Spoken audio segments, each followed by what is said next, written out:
Na yata yung mga puyat ko for the past 10 days. It's more than 2 weeks, so sinisingil na ako ng mga puyat. Taas ng BP ko ngayon. Kaya yung mga tanong nyo, pag mag-cause yan ng taas ng BP ko, aalis ako ha. And bago yan, I will invoke my right as a PWD. I'm a PWD, so at least give me 20% discount of your manner of questioning. So alam po naman yung mga tanong nyo eh. Sagutin ko na lang. Number 1 question, ito yung sagot dyan. Okay, ang first statement ko siguro sa inyo, I know you have read the documents we posted that in the DCPO page. Maybe some of you are alarmed by it, or many of you became serious about it, and maybe some of you would want to know if it's really my literature. So my answer is yes. And yeah, it's true that we have 5 members of the pastoral who are with us. Not necessarily that they are in our custody, but we are on speaking terms. After this press conference, no more talking, because let me do my job. Kasi I am not taking their sworn statements yet, so it's very premature for me to make all these things. But to give justice to your presence here, that's why I came here. I'm about to i-cut ko sana yung press briefing ngayon. But pinasendan ako ni Hazel ng photos niyo that you are here. Very hungry of my statement. So I'm here. So the KOGC drama is finished. I think it gives us a big relief for every one of us, especially in the area of the airport, causing much troubles there. I will not tell you one by one about the specifics of what we have done, but sometimes it becomes a gray area under the law. Kasi imagine about 15, tama ba ako, o 16 days, 16 number up to September 8, na nag-operate yung mga police force doon continuously. And, well, nakita na ninyo, may mga diggings inside because we conducted investigation. And there were challenges. Sometimes you call it obstructions in the investigation. We were called on Senate hearings, I think about 3 hearings. Dikit-dikit na Senate hearings. Apart from the legal challenges posted by no less than the lawyer himself, si Atty. Torion.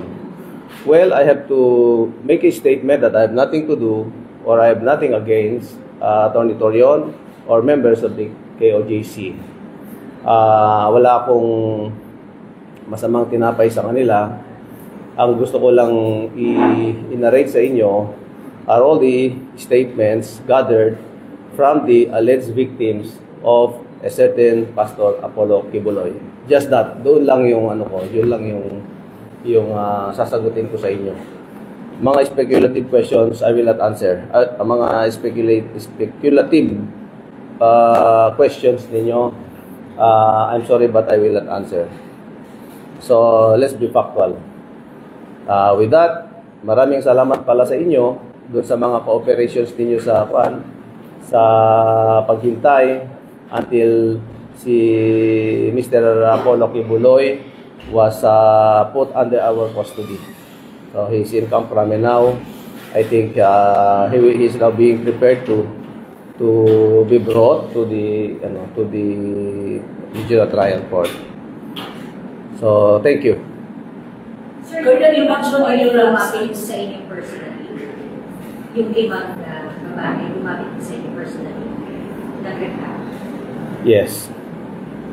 What are ilang ages yung mga ages mo? 25 daw. Kailan sila? So, sabay-sabay sila, di ba? No. Dalawa pumunta and then yung remaining 3, they came in one by one. No, Sir, no. I would like to correct na dalawa lang yung physically nakausap ko and yung tatlo on video. When was that, sir? After the Senate hearing. Sir, can you elaborate on the specific allegation of these 5 young girls against Pastor Kibuloy? I have been impaired here. Can you elaborate, sir, yung specific allegations na nila? They were raped by Pastor Kibuloy. Nasa Davao sila. Nasa Davao sila. During the incident doon sa QJC, nasa Davao lang sila. Or history na nakausap mo is nasa ibang bansa. Well, somewhere here, at yung iba wala dito. Sir, anong nationality, sir? Puro Pilipino ba? Hindi ko alam kung nag-change na yung nationality yung iba, but I Bisaya man. Sir, do you have tanong Ano yung na, ano masaya? yung purpose na, ano yung napudyok sa kanila na lumapit at nakausap sila? Ano yung Reckon from the time na they went out of the compound of the KJC, talagang gusto na nilang magsabi rin ng katotohanan. Pero the adamant at that, kasi sino ba naman ang magustong magsabi ng ordeal niya, rape, sexually molested and all that. And the culture of the Filipino women, talagang it's very hard for them. Ano na lang mangyayari sa mga yan. So, shattered dreams and all that. Kaya lang, yung the truth inside na dinadamdam nila for the past years, it keeps biting them. So it's an stress talaga. Ako nga, na-stress pa, nakikinig lang ako, na-stress nga, until now, I'm stressed. So, with the found common ground, between them and me, may common ground. So, sila yung nag-ano sa amin. So, I'm very thankful with them that they found confidence with me. And so, I was able to have a short communication with them. Colonel, may mga soul statement pa ba sila? Kasi kung wala naman, baka allegation lang din. Hindi, kaya nga, sabi ko, after this, no more talking. Kasi kukuhanan ko na sila ng statements. Medical records, sir. Medical records. Yeah, kasama na yan. So based on their narrative, does it happen once or makailang ulit? Paano po yung narrative? At the age of 13, they were started to be raped. Kung umalis sila at the age of 18, so i-compute natin. Kasi doon naman they are members of the pastoral. Dalawa pala ang pastoral. Isang pastoral of the innermost circle and pastoral of the inner circle only. Ang subject to sexual carnal desire are the pastoral on the inner circle only. At ang buffer ni Pastor Kibuloy yung pastoral circle lang. The inner circle, sila yung taga-filter kung magrereklamo ba yung yung nasa innermost circle. But karamihan ay hindi nagrereklamo. So maybe that's your question. Bakit hindi sila why only now? They've been sexually molested since the 12-year-old. So, ang sagot dyan, they were shaped. They were brainwashed, indoctrinated, until such time that they were, they accepted their faith. But mali yan under the law. If it's sexually molested, minor at that, is a clear violation under the law. And so, sabi ko nga, they were prepared, and then ripe enough, yung hinug na talaga sila, for Mr. Kibuloy to perpetrate his carnal desire, ay then papasok na siya to do the final rites. Actually, yung sexual activity na yan is a final rite before you can become a pastoral of the innermost circle. So you're expecting more women na lalaki po sa inyo? Yeah, yes. Colonel, andyan pa sila sa loob na ngayon ng compound? Di ba? No, they are out of the KOGC compound. They are former members, sir. Former. I said they are members of the innermost pastoral. But former members, they're no longer members of the KFAC right now. They are no longer a member, but that communication inside. So, sir, based on your statement na natatakot sila because of the angels of death, can you elaborate on that? Okay, ganito. Good. Tama yung question, ano?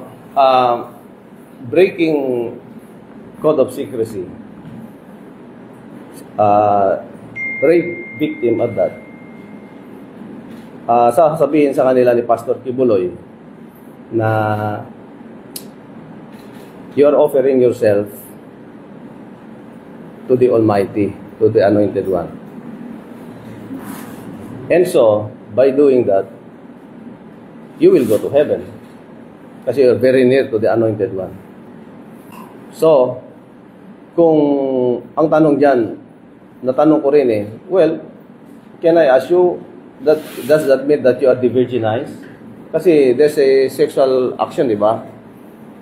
So, sabi nila, ang sabi daw ni Kibuloy, I know because it's not Kibuloy entering them anymore. It's the Spirit entering them.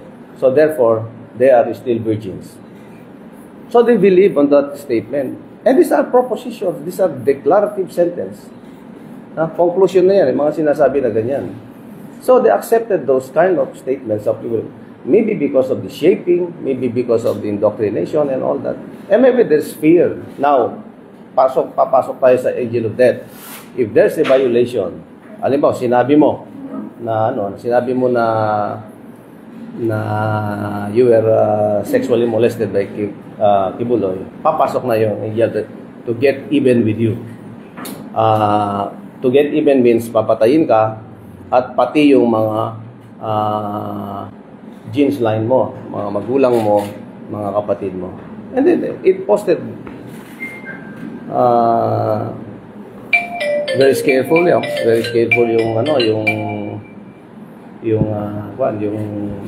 situation. So that's the situation of the minors. So, pumunta sila sa inyo, Colonel, yung mga victims, kasama ang mayor? No. Kasama? No. Ito nga yung kasi dyan yung ibang mga parents nila nandun pa sa loob. They acted on their own. In the hope na hindi malalaman kasi kaya nga general open statements yung sinasabi ko I am not very specific about it kasi baka maapektuhan yung mga relatives nila inside.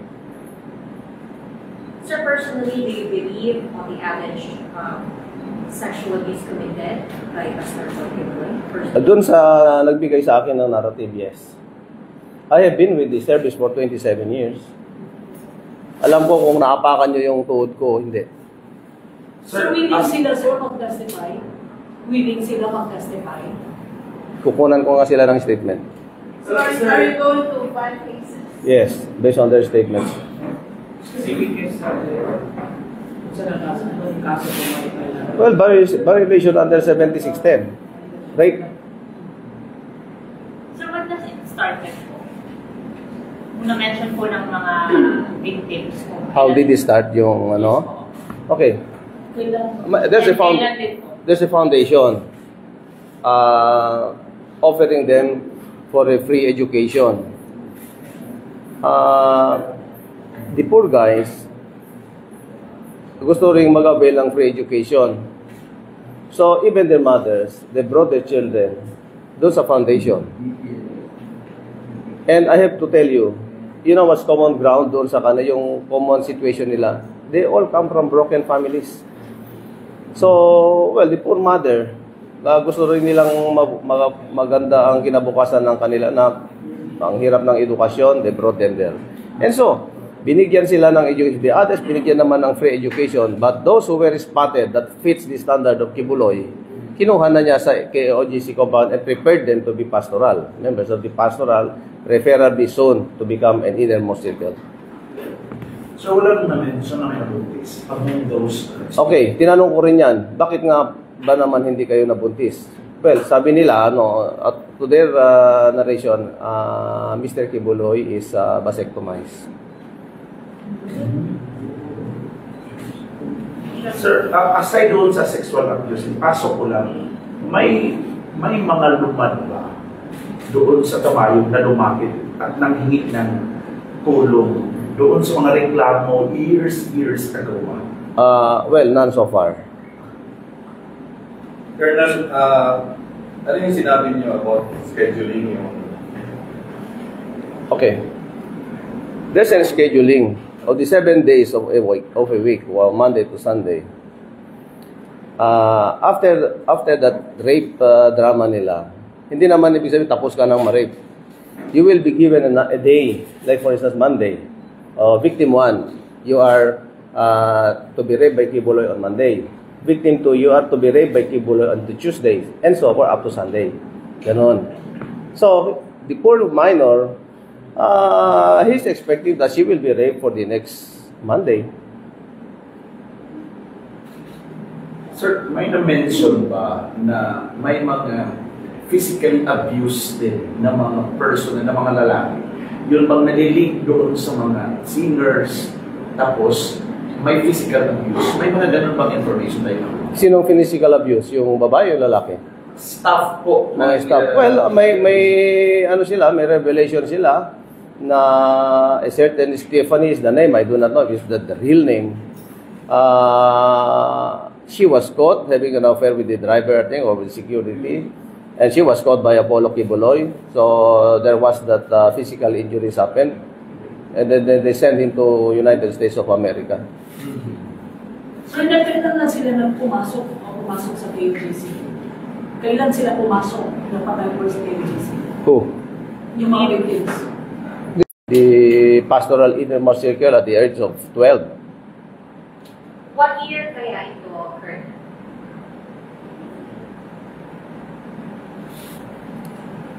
We're talking here of 10 years ago, maybe, or 9 years. Colonel, nakita mo itong mga victims, magaganda po ba lahat? Magaganda po sila at may mga lahi po sila. Ang mga lahi nila ay mga European, Americans, at hindi ko alam yung ibang mga lahi pa. And they're very beautiful. Yung sa mga lalaki pa, pag nag-usap tayo, 'di ba may mga karta-kartada tayo sa 'di ba sa baraha? Well, masasabing ko, ang kartada nila, based on my standard also, it may not fit with the standard of Pastor Kibuloy, but I can say it's kartada 8, 9, 10. Sir, are you confirming na yung mga room stories? Ano na ba yun? Sir, yung mga room Yes, it was confirmed by the regional director himself, Gian Torre. Na ano na yon. The bedroom of Mr. Kibuloy is surrounded by the bedrooms of members of the innermost circle, mga minors. Sir, ano po yung masasabi niyo sa pumunta ng KOJC after General Torres said that he is just imputing practice na yung mga rooms are for the women? Mayroon namang nag-file na. And may magpa-file pa. At ang mga na-file na kaso ay mga sexual abuse. Anong sinasabi nila? Sir, paano ang protection itong victim? Ano ang assistance ng PN? Pasensya, may Assistance ng PN sa protection nila. Kaya nga pupunta ako dun sa sa Camp Crame with the RD himself para pag-usapan namin how to address these people kasi hindi rin ako expert yan. We have WCD for that, di ba? To attend to. But we have to do some extra extra resources. Kasi we're talking here of resources talaga. Hindi naman pwede laway-laway lang tayo proteksyonan, no. We have to bring them to the safe house, bring them to Metro Manila and get their statements there. Kasi takot din naman sila dito. Pero nasa safe house sila ngayon, sir. Yes. Sir, may mga babae na po ba na na-report that is alleged angels of death? May mga babae na po ba na na-report sa inyo na sasailalim dito sa angels of death if lalaman o hindi papayag sa kagustuhan? Hindi ko pa, I did not deal with that kung ilan yung mga patay. I know may mga napatay na sila. Sir, aside doon sa 5 na mga leaders ng KOJC, hindi ba na posibleng may ginagawa din to prepare these women doon sa ginagawa ni Pastor? Can you, At may simplify? mga iba pa ba na posibleng kakasuhan aside doon sa 5 na may patong sa ulo? Well, pumasok na yung legal team namin. We have to leave that with them. Papasok yung legal team namin dyan. Sir, clarification, sir. Sir, itong mga victims, sir, na-embolden sila to approach the authorities after Kibuloy was arrested? No, before the arrest. So that was, no, I said that was Friday. After the Senate hearing. Di ba, siguro na-entice sila doon sa presentation ni General Torre. You were there naman, di ba? Nakita mo yan, it's very objective naman yung presentation of the good RD. So maybe some people, nakita nila na even you, alam ninyo na we are very serious with it. Hindi naman kami pumasok dyan sa OJC after that, we left the compound. No, we stayed there. Alam nyo, talagang there were legal battles at daming mga bickerings and animosities. Nagkasakitan pa nga kami dyan. Talagang they fought tooth and nail also. But, you know, the determination of the command group, the Chief PNP, the SILG, and the regional director himself, well, sama mo na rin yung konting talino ko dyan at konting tapang ko na as the ground commander. So, hindi kami lumabas. Anyway, kakasuhan din naman nila kami dyan. Hindi one big fight. Kukupkubin namin kayo dyan. Sir, can you elaborate what you said about the incident? Meron na talagang nakakita. I suppose meron. So, can I leave that hugging kasi hindi ko maghanap pa ako ng kung sino yung mga namatay kasi based on their narratives, meron na silang mga pinatay. So, hanapin ko pa yon. Kasi hindi ako nakafocus kasi dyan sa angels of death na yan. Nakafocus ako doon sa information that we want to get from them kung nandun talaga si Kibuloy sa loob. In fact, sila yung ibang nag-confirm na nandun si Kibuloy. Kasi that fires us up na talagang nandun pala siya. Well, to include the gadgets that we have, nakatulong talaga yung statement, yung nila, yung mga anong tawag natin ito? Information na sinabi na Kibuloy and others. They are sir, ang nagbigay na information yung members ng Angels of Death or itong mga victims? Magbibigay yung Angels of Death ng information sa amin na si Kibuloy?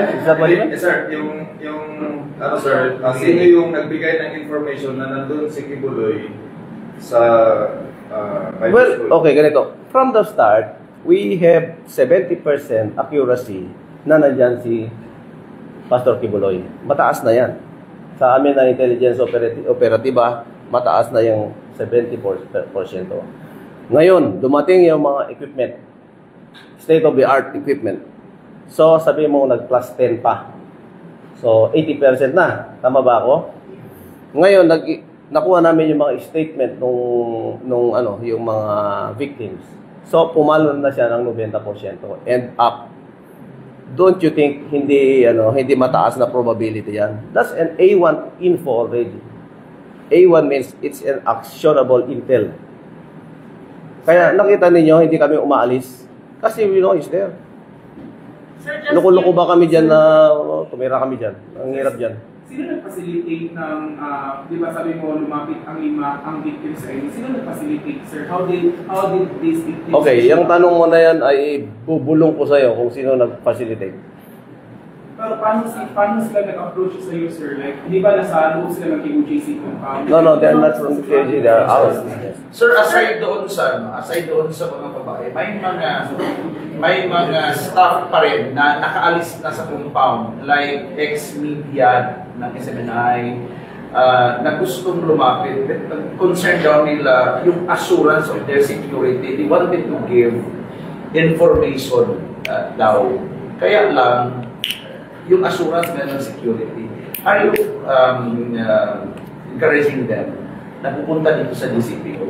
Opo. Assure their... In-encourage namin kayo na pumunta at sabihin na ninyo yung katotohanan. Wag kayong mag-imbento kung ano ang mga nangyari sa inyo. Kasi ang hirap din namang i-defend yan sa court later on. Makikita yan ng mga huwes. Kaya dapat lang po na yung mga ilalapit ninyo sa amin ay mga totoo namang nangyari para hindi rin kayo mahirapan na otherwise madidismiss lang din naman yung mga kaso nyo. Natin pala. Sayang yung mga resources natin. Now, back dun sa sinabi mo na yes, pwede silang kumontak sa akin personally.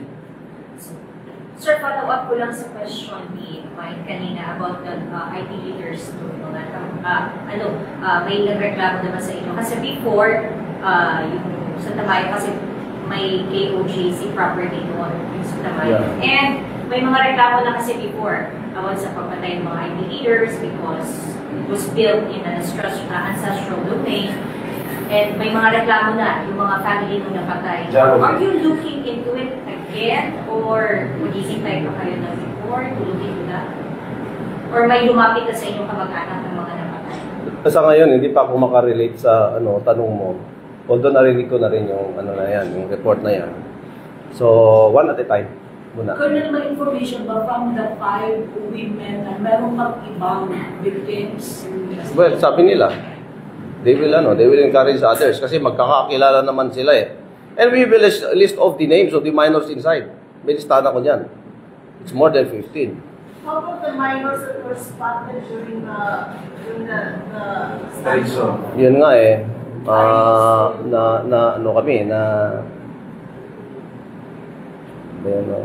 We failed to rescue the minors inside. Sir, lahat ng mga pastora na nasa inner circle, lahat yun dumadaan sa ganung proseso. Well, sabi nila, doon sa innermost circle. Innermost circle. Innermost circle lang. May mga ilan yun. Ito yung nakikita natin sa TV na kumakanta. Hindi ako magko-comment muna dyan kasi hindi ko pa nakita yung nasa kumakanta. Colonel, yung sinasabi mong innermost circle, kaninong term galing? Sila. Okay, lahat ng statements ko ngayon, these are not my fabrications. I don't even know about inner circle, outer circle, or what. Wala ako dyan. At hindi ko rin kilala yan, but it came from them. That's why I'm relaying it with you. I might fall short dun sa statement, pero I'm giving you siguro mga 95% accuracy dun sa sinabi na. I have a recording also. May recording. Ayan, may recording din ako eh. Nirecord ko rin naman yung conversation namin. It's too long, more than 3 hours. Kaya ang sinasabi ko sa inyo, it's a summary na.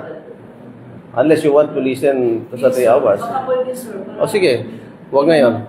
Sir, just curious lang po, sir, bakit po ito ngayon lang lumabas after the KOJC operation? Hindi, di ba sinagot ko na yan kanina? Gusto na nila. They're just waiting for the right timing. Siguro na-observe nila na decisive kami ni General Torre. Kahit kayo naman, makikita nyo yung decisiveness nyo without telling us. Makita nyo na talagang we go for broke, di ba? Saan ka naman nakakita ng tumira dyan ng 16 days? Have you seen one like that? No, it's only now. Doon kay Tebes, 8 days ako sa compound niya. Dito, times 2. 16 days, so na-break yung record ko kay Tebes. I'm saying that kasi ayaw naman natin ng injustice talaga. Most especially if they are minors at that. Maybe some of you have children, you have daughters. You can relate more if you are part of the scenario. Maybe some of us nakatawa tayo kasi layo natin hindi natin kamag-anak. But what about those immediate members of the family? Kaya nga nung they were narrating, crying at that, talagang you will feel na nagkulang ba ang pulis dito? Why only now? Bakit ngayon lang tayo mag-solve? So sabi ko, I even ask for an apology for them. Sabi ko, mga bata, humihingi ako ng sa inyo, ng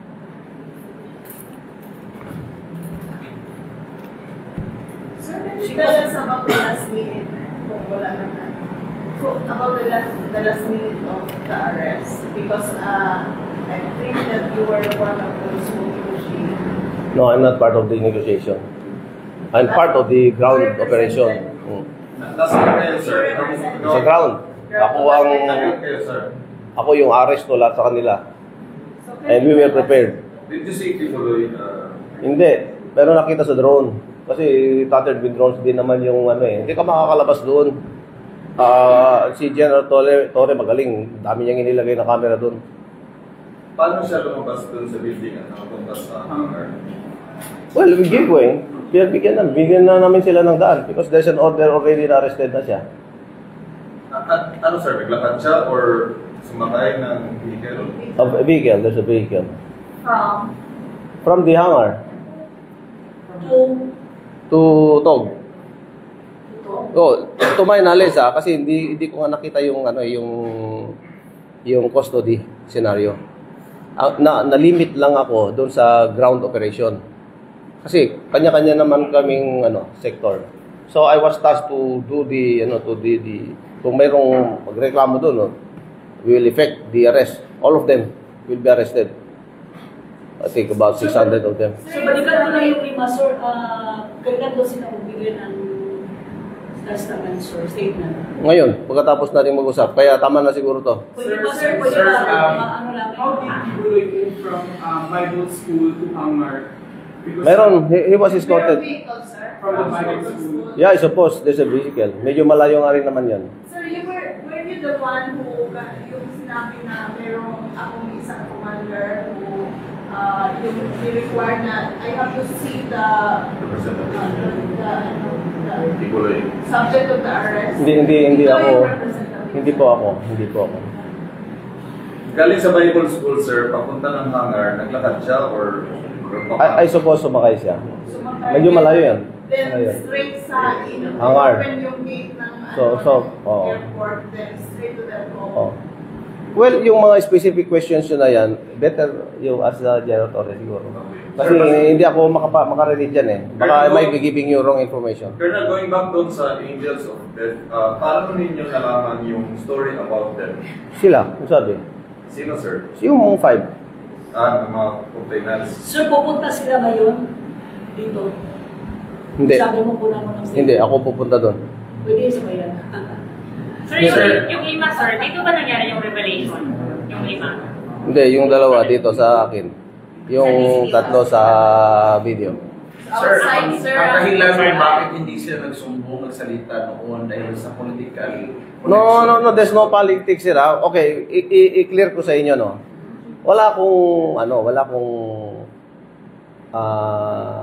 I don't indulge myself into politics dito. No. Sir, Sige, what sir. he meant Ibig ko is- sabihin is, ang dahilan kung bakit wala nagsalita noon dahil sa political connection ni Pastor Kibuloy. Kaya takot sila. Yan ba yung dahilan? Kaya Basta takot sila. nagkakaroon ng loob. Ang sabi naman nila, he's so powerful, may connection sa AFP and the PNP. Imagine, pati kami natatakot sila kasi tao kami, connected kami kay Pastor Kibuloy and all that. Sir, based on the narrative of the victims, ano daw po yung participation ng mga pastoral on the alleged sexual abuse? Whom you're referring to? Sino? Sa mga pastoral po, ano po yung, kasi may isang vlogger din na nagsasabi na may mga executive, parang tawag nito, para mataas na posisyon din sa KOJC na nagbubugaw yung term kasi niya. Oo, tama. So, can you elaborate on that? I cannot elaborate on that kasi hindi ko rin naman kilala yung sinasabi nila. But there's a middleman na program sila bago ma-execute yung carnal desire of Kibuloy. Also, they made promises and all that. They live like queens and princes inside as compared to the others. Kasi nakita naman ninyo yung ni General to, yung presentation niya. May mga nandun like mendicants and all that, beggars, nakatulog sa karton. And then look at the rooms of the pastoral. It's like a palace in Maryland. So you see the difference there. So kung look at the entirety of the scenario, itong mga batang to, broken family that gusto mag-aral.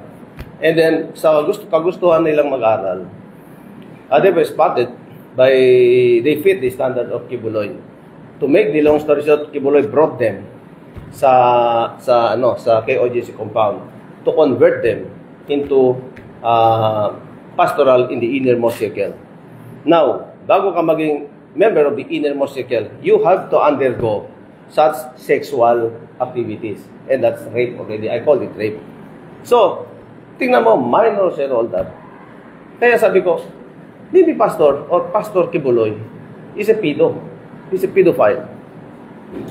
As simple as that. Or you can find simpler word than pedophile. Pero ibig sabihin po ba na ilang beses hindi na mabilang nila kung ilang beses na sila? Hindi na mabilang. Hindi na mabilang kung how many Mondays in 1 month? 4 Mondays in 1 month times 12. That's how many years? Can you do the calculation, ate? Colonel, ilan yung nasa innermost circle? Hindi ko mabilang eh. Pero it should not be less than 10. It should be more.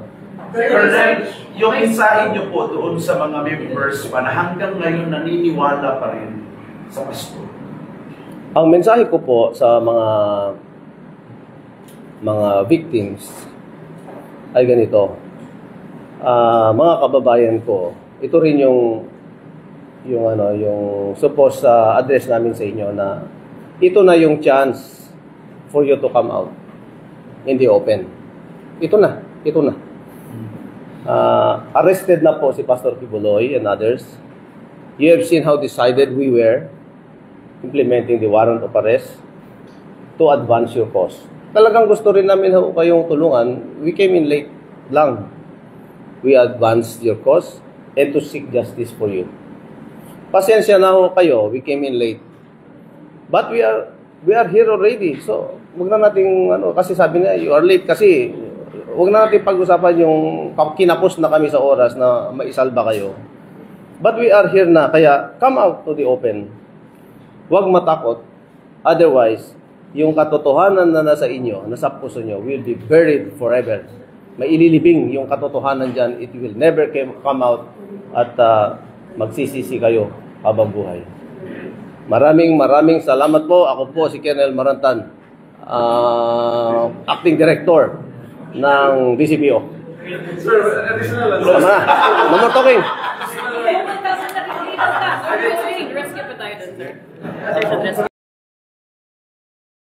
So, napanood niyo naman po yung medyo mahabang video na yon ni Colonel Hansel Marantan. Siya po ang Chief PNP ng Davao City. Sa kanya po nagkwento or nagsiwalat itong 5 mga biktima nitong si Kibulok. So, medyo maganda yung kwento ngayon ni Colonel Hansel Marantan kasi doon kaya Colonel Jean Pajardo ay medyo hindi makayang maikwento nitong si Colonel Jean kasi nga po syempre babae siya, baka may mga anak siyang babae, syempre ibang magkwento ang lalaki mga ganyang bagay. Kumbaga tayong mga lalaki kaya nating i-detalye yan nang hindi gaanong mabigat sa ating kalooban, di ba? So sa pahayag po na yan ni Colonel Hansel Marantan, yung mga sinapit po nitong mga kabataan na ito, yung mga nangyari sa kanila, yung kanilang mga naging pagdurusa dito kay Kibulok. Ito po yung dahilan ng kung bakit kailangan pong maipakulong si Kibulok at kung bakit po siya dapat na mahuli. At ito rin po ang dahilan kaya itong si Kibulok ay takot na takot pong sumuko at ayaw nga po talagang sumuko. Kung hindi pa nasa kote, hindi pa nasukol doon sa loob ng KOJC compound, ay hindi pa po ito talaga susuko. Kung hindi dinikdik, pinukpok ni General Torre, etong KOJC compound, malabong sumuko eh. Alam niyo po kung bakit. Kasi karumal-dumal ang mga krimen na nagawa nito. At hindi rin na magdedemanda tingin ko itong 5 kababaihan na ito kung hindi po nahuli si Kibulok. Tsak na hanggang pagtanda nila at hindi nahuhuli si Kibulok, hanggang mamatay si Kibulok sa pinagtataguan nito. O ito'y pumunta man sa ibang bansa, wala silang makukuha ng hustisya, ipagpapasa Diyos na lang nila. Diba? Kasi takot sila dahil meron nga daw pong angel of death etong si Kibulok na siyang kumbaga ito ang parang private army niya na lumilikida sa mga kumakalaban sa kanya. Actually, yung pong nakausap natin doon sa Davao City, sinabihan nga rin po tayo na mag-ingat. Marami po ang nagsasabi sa atin na mag-ingat tayo at kailangan nating proteksyonan ang ating sarili dahil nga po ang Davao City nga daw po ay baluarte ni Quibulok at ng mga Duterte, at marami po silang mga kwento na sinasabi patungkol po sa mga patayan, pagpatay, at meron din pong kwento ng mga bigla na lang daw pong nawawala, at mag-ingat nga daw po ako dahil baka matulad daw ako sa mga yon. So this is the legacy ng isang Duterte at ni Quibulok. Ito ang kanilang ito ang kanilang estilo. Kapag katulad niyan, meron silang mga tinatawag na mga nabiktima, dadaanin sa takot. Kapag hindi nadaan sa takot, bigla na lang maglalaho, bigla na lang mawawala, at hindi na alam kung ano nangyari dun sa tao. So, hindi kaya ayaw nilang may naguhukay sa KOJC? Baka may makita po doon ng mga buto ng tao. Baka doon lang sa paligid ng KOJC po ibinaon yung sinasabi ni Colonel Hansel Maranta na meron na daw pong mga mga tawag doon, yung mga nalikida na. Baka dyan lang po yung mga kalansay at buto ng mga tao na pinatrabaho na para po hindi na magingay at para po hindi na makasagabal sa mga ginagawa pong pagmamangkanor, pangmamanipula sa kaisipan ng mga miyembro, di ba? Para hindi na po ito maging sagabal sa plano ni Quibulok. Nakakabahala lang po talaga at nakakatakot po yung kwento ni Colonel Marantan. Siyempre, di ba marami tayong mga kababayan dyan sa Davao na paniwalang-paniwala dito kay Quibulok. Akala nila mabuti talaga tong tao, pinagtatanggol pa nga, di ba? Imagine niyo po, ganto ka rumal-dumal na tao, may nagtatanggol pa, nagagawa pang ipagtanggol. Ilang beses ko na itong natanong wala ba tong mga babaeng pinsan, pamangkin, kapatid o anak para magawa nilang ipagtanggol itong ganitong karimari-marim na pagkatao ni Quibulok? Araw-araw may nakatoka na totorjakin. Araw-araw merong magsasakripisyo na isang kabataan para lamang mapunuan ang pagkahayok sa pempem nitong si Quibulok, di ba? Nakaka ng dibdib. Dahil ako po may kapatid po akong babae, may anak po akong babae, may mga pinsan akong babae, may mga pamangkin akong babae. Di ba? Hindi ko ma-imagine kung gaano po kahirap sa pamilya ng mga naagrabyado ni Quibulok at ginawa niyang mga burikat. Alam niyo yung pagkatapos na galawin, pagsamantalahan, sasabihan pa na maruming babae, di ba? Hindi ko ma-imagine kung paano ito nilalabanan, paano ito pinagdadaanan ng pamilya nitong example na lang kay alias Amanda, di ba? Paano siya nabubuhay sa araw-araw na kanyang naaalala araw-araw ang ginagawa sa kanya nitong si Quibulok, di ba? Kademonyohan po talaga. Kaya pala ayaw sumuko. Kaya pala ayaw lumabas sa lungga. Kaya pala nagtatago sa punja ng mga babae doon sa kay OJC etong si Quibulok. Kasi nga po, karumal-dumal na tao si Quibulok. Hindi ko po ma-imagine kung gaano kahirap ang pinagdadaanan ng mga pamilya na naperwisyo ni Quibulok. At kulang po ang buhay ni Quibulok. Sa totoo lang, kulang ang buhay niya. Kahit mabuhay pa siya ulit ng 10 beses, kulang pang pagbayaran ng kanyang kasalanan. Alam niyo, isa sa mga dahilan siguro, kaya po may mga gumagawa ng ganitong karumal-dumal na krimen at hindi natatakot gumawa ng mga ganitong krimen kasi nga po wala tayong death penalty dito sa ating bansa. Hindi kaya dapat pag-isipan na ang death penalty? Dahil po katulad niyan, leader ng simbahan, kuno, yung pala leader ng kulto, at ang gusto lamang ay makabiyak ng mga kabataan na sisilawin niya sa Espiritu Santo.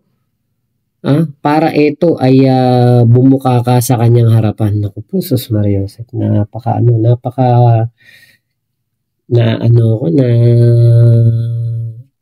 di ko alam yung mararamdaman ko dito kay Kibulok. Kung ako yung kapamilya siguro nitong mga nabiktima na ito, no?